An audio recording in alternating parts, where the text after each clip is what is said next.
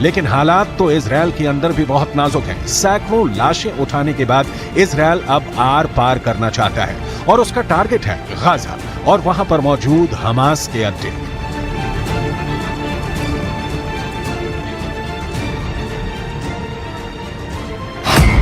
लेकिन इजराइल को तीन तरफ से बहुत बड़े युद्ध की धमकी आ चुकी है। लेबनान की मिलिशिया हिजबुल्लाह ने कहा है कि वो इजराइल पर हमले के लिए तैयार है। इराक में ईरान के समर्थन वाला मिलिशिया भी इजराइल को वार्निंग दे चुका है।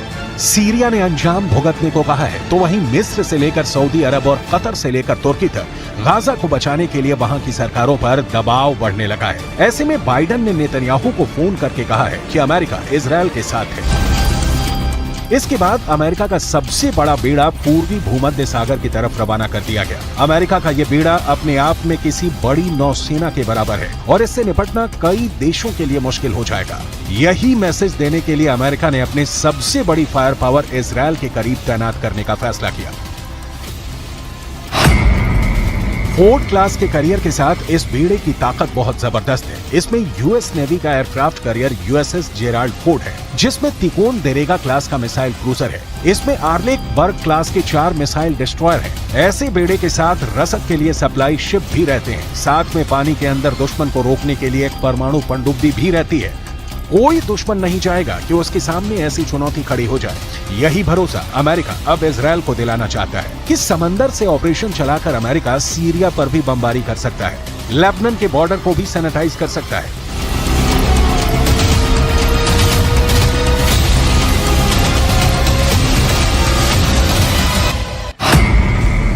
इस वक्त ये कैरियर इजरायल के गाजा के पश्चिम में भूमध्य सागर में तैनात रहेगा और वहीं से ऑपरेशन चलाएगा। उसकी रेंज में लेबनान भी होगा, सीरिया भी होगा, तुर्की भी होगा और मिस्र के आसपास का इलाका भी होगा। यहीं से ये इजरायल के एयर स्पेस को सुरक्षित रखेगा और हमला भी कर सकता है।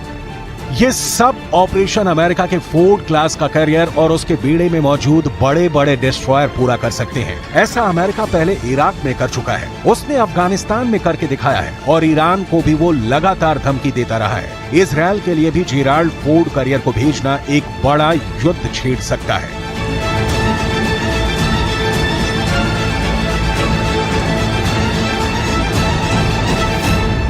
दुनिया के सबसे बड़े एयरक्राफ्ट कैरियर की ये किसी और देश के पास नहीं बल्कि खुद अमेरिका के पास है, जिसकी वजह से जो अमेरिकी दुश्मन है वो लगातार थर्राते रहते हैं। अमेरिका का फोर्ड क्लास कैरियर दुनिया का सबसे बड़ा एयरक्राफ्ट कैरियर है और इसे CVN-78 भी कहते हैं और ये कैरियर 1 लाख टन का डिस्प्लेसमेंट पैदा करता है।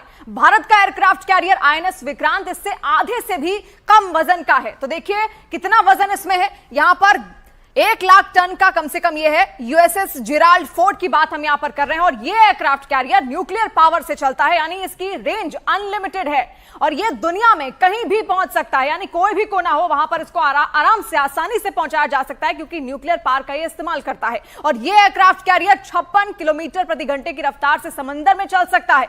ये एक कैरियर की बहुत अच्छी रफ्तार कही जाएगी, बहुत बढ़िया रफ्तार मानी जाएगी, यानी कहीं पर भी ये 56 किलोमीटर प्रति घंटे की रफ्तार से आसानी से पहुंच सकता है। और इस कैरियर पर करीब 3000 नौसैनिक तैनात किए जा सकते हैं, यानी कि दुश्मनों के लिए भी ये एक बड़ा टारगेट बन सकता है। और इसकी अगर आगे की बात की जाए, जो टेक्नोलॉजी का इस्तेमाल इसमें किया जा रहा है, इस एयरक्राफ्ट कैरियर पर 90 विमान और हेलीकॉप्टर तैनात यहां पर किए जा सकते हैं, यानी कि जो सैनिक है उनको तो यहां पर तैनात किया ही जा सकता है। इसके अलावा 90 विमान और इसके अंदर हेलीकॉप्टर भी तैनात किए जा सकते हैं और इनमें 75 तो सिर्फ लड़ाकू विमान है।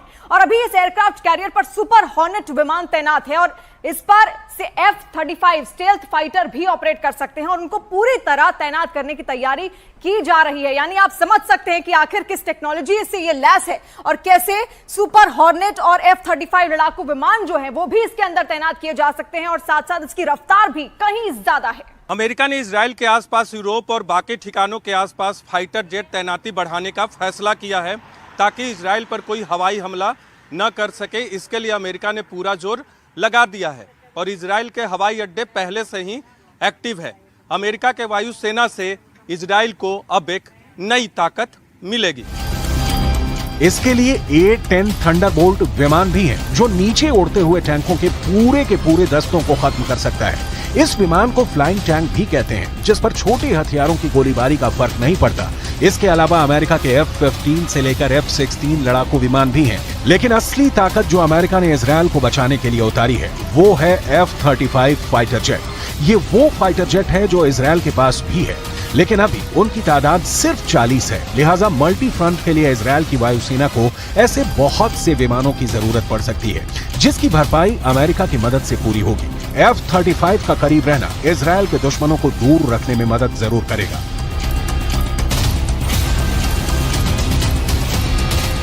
ये आपके सामने दुनिया का सबसे खतरनाक, सबसे डेंजरस फाइटर जेट F-35 है। ये 5th generation multi role combat aircraft भी है। इस एक लड़ाकू विमान की कीमत 1000 करोड़ रुपए के करीब है। ये अमेरिका का सबसे महंगा फाइटर प्लेन है। ये एक स्टेल्थ फाइटर जेट, जी हाँ, ये एक स्टेल्थ फाइटर जेट है, जिसका साफ तौर पर मतलब हुआ ये कि रेडार इसे ट्रैक नहीं कर पाएगा, जो रेडार की पकड़ में नहीं आएगा। और इसकी बॉडी पर एक खास किस्म की कोटिंग होती है जो कि रेडार तरंगों को एब्जॉर्ब कर लेता है, सोख लेता है। और इसके अलावा इस फाइटर जेट का रेडार, एवियोनिक्स और सभी सेंसर जो है वो बहुत मजबूत होते हैं और इसी वजह से ये दूर से खतरे को सेंस कर लेता है। लेकिन इसके अलावा इसकी क्या खासियत है? पायलट का हेलमेट भी बहुत खास होता है, जिसकी कीमत 3 करोड़ रुपए होती है। देखिए, ये कॉकपिट है और कॉकपिट में पायलट जब बैठता है तो एक खास तरह का हेलमेट लगाता है, जिस हेलमेट की कीमत 3 करोड़ रुपए के आसपास होती है। इजराइल ने गाजा पट्टी को तंदूर की भट्टी में बदल दिया है। इस वक्त भी गाजा पर स्ट्राइक हो रही है और अपनी टैंक आर्मी को आगे बढ़ाने से पहले इजराइल पूरी तरह हमास के बेस को खत्म करने में जुट गया। लेकिन सच ये भी है कि गाजा में बमबारी से आम लोगों की जान जा रही है, जिसमें बच्चों की तादाद बहुत ज्यादा है।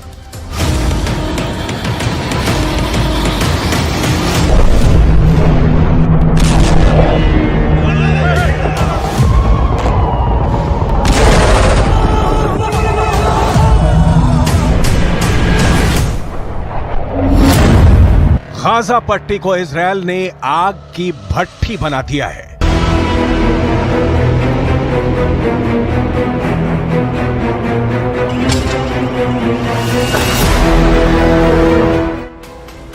पिछले 48 घंटे से लगातार गाजा पट्टी पर इजरायल के लड़ाकू विमान बम बरसा रहे हैं।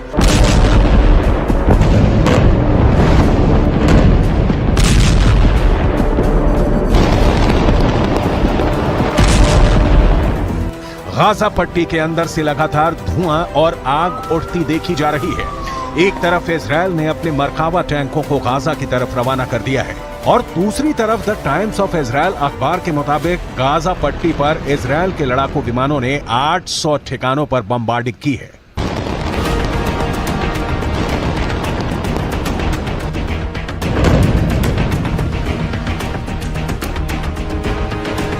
इन हमलों के बाद पूरी गाजा पट्टी के अंदर चीख पुकार मची हुई है। जो खबरें गाजा पट्टी के अंदर से आ रही हैं, वो दिल दहला देने वाली हैं। गाजा पट्टी से आए वीडियो ये दिखा रहे हैं कि वहां पर बड़े पैमाने पर लोग मारे जा रहे हैं। हमास की सरकार का दावा है कि गाजा पट्टी के अंदर बच्चों की मौत भी हो रही है। इस पूरे इलाके में जनाजे पर जनाजे निकल रहे हैं। लोगों के पास वक्त ही नहीं है सोचने का कि वो आखिर करें तो क्या करें, क्योंकि एक धमाका होता है, इमारत गिरती है और फिर भगदड़ के साथ ही रेस्क्यू ऑपरेशन शुरू हो जाता है और फिर जनाजे उठने लगते हैं। पूरे गाजा के अंदर इस वक्त यही मंजर नजर आ रहा है।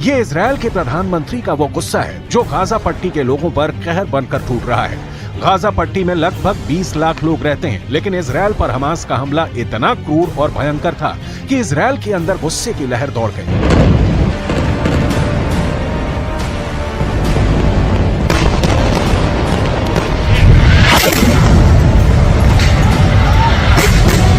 जिस तरह हमास ने हमला करके इजरायल के निहत्थे नागरिकों को भून डाला और महिलाओं, बुजुर्गों और इजरायल के सैनिकों को कैद कर गाजा पट्टी ले गए, अब इजरायल ने भी बेरहम हमला लेना शुरू कर दिया है। बेंयामिन नेतन्याहू खुद इस पूरे हमले का नेतृत्व कर रहे हैं। रविवार के दिन नेतन्याहू की 2 तस्वीरें सामने आई हैं, जिसमें यह नजर आया कि नेतन्याहू इजरायल की एयरफोर्स के दफ्तर के अंदर मौजूद हैं और गाजा पट्टी के अंदर हो रही बमबार्डिंग पर पूरी नजर और निगाह रखे हुए हैं। गाजा पट्टी के अंदर अब मानवाधिकारों का उल्लंघन बहुत बड़े पैमाने पर हो रहा है, लेकिन इजरायल डिफेंस फोर्स पहले ही ये कह चुकी है कि ये जंग हमास ने शुरू की है, इसलिए गाजा के अंदर गिर रही हर लाशों का जिम्मेदार हमास है।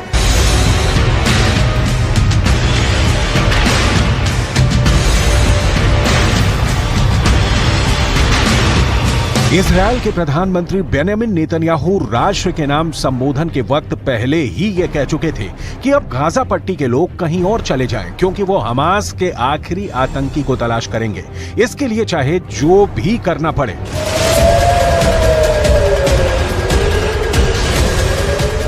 מה שקרה היום לא נראה בישראל, ואני אדאג שזה לא יקרה יותר. הממשלה כולה מתייצבת מאחורי ההחלטה הזאת. צה"ל יפעיל מיד את כל עוצמתו כדי להשמיד את יכולות חמאס. נכה בהם עד חורמה וננקום בעוצמה על היום השחור הזה שהם עוללו למדינת ישראל ולאזרחיה. लेकिन जहां पर 20 लाख की घनी आबादी हो और जो जगह पूरी तरह से नाकाबंदी में घिरी हो, जहां से बाहर निकलने के भी सिर्फ 2 दरवाजे हों और वो भी टोल गेट जैसे, ऐसे दुनिया के बड़े कैद खाने से निकलकर भाग पाना कोई हंसी खेल नहीं है।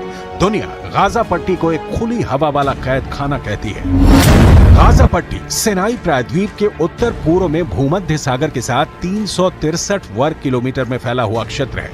गाजा पट्टी का वो बॉर्डर जो इजरायल से मिलता है, वो बॉर्ब वायर और इलेक्ट्रॉनिक सर्विलांस के जरिए सुरक्षित एक अभेद्य सीमा की तरह नजर आता है। गाजा से बाहर निकलने के लिए 2 गेट हैं। पहला गेट इजरायल की तरफ खुलता है और गाजा का दूसरा गेट इजिप्ट के सिनाई प्रायद्वीप की तरफ खुलता है, जहां पर इजरायल का नियंत्रण ज्यादा है और इजिप्ट का कम।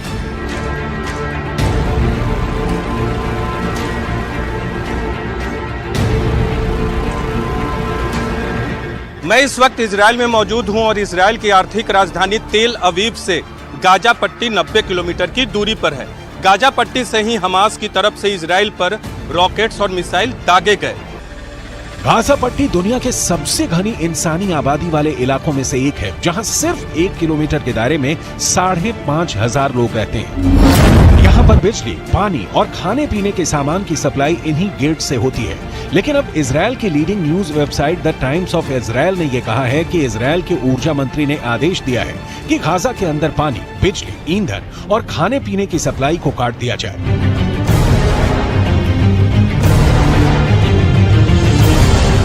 ऐसी स्थिति में यहां रहने वाले 20 लाख लोगों के लिए जीवन का बहुत संकट हो जाएगा। अगर देखा जाए तो इजरायल ने गाजा के 20 लाख लोगों को नाकाबंदी करके घेर लिया है। अनुमान है कि गाजा के अंदर 14,44,000 लोग शरणार्थी कैंप्स में रहते हैं। संयुक्त राष्ट्र के मुताबिक गाजा की 65% से अधिक आबादी गरीबी रेखा के नीचे रहती है। गाजा में 50% लोगों की उम्र 19 साल से कम है। गाजा की 3/4 भूमि खेती योग्य है। 16 साल की नाकेबंदी की वजह से गाजा के अंदर बेरोजगारी की दर 40% तक है। गाजा के अंदर रहने वाले फिलिस्तीनियों का 10वां हिस्सा सामान्य परिस्थितियों में छोटी मोटी नौकरियां करने के लिए हर दिन इजरायल की यात्रा करता है, जहां उन्हें रात भर रुकने की अनुमति नहीं है।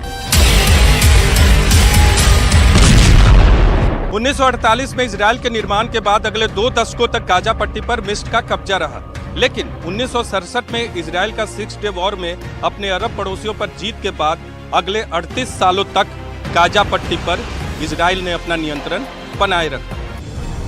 अपने नियंत्रण के दौरान इजरायल ने गाजा पट्टी के अंदर भी 21 यहूदी बस्तियों का निर्माण किया था, लेकिन साल 2005 में अंतर्राष्ट्रीय और घरेलू दबाव के तहत इजरायल ने गाजा से लगभग 9,000 इजरायली निवासियों और अपनी आर्मी को गाजा पट्टी से वापस बुला लिया था, जिससे इस इलाके पर फिलिस्तीन का राज हो गया। लेकिन धीरे धीरे ये पूरा इलाका हमास का गढ़ बन गया।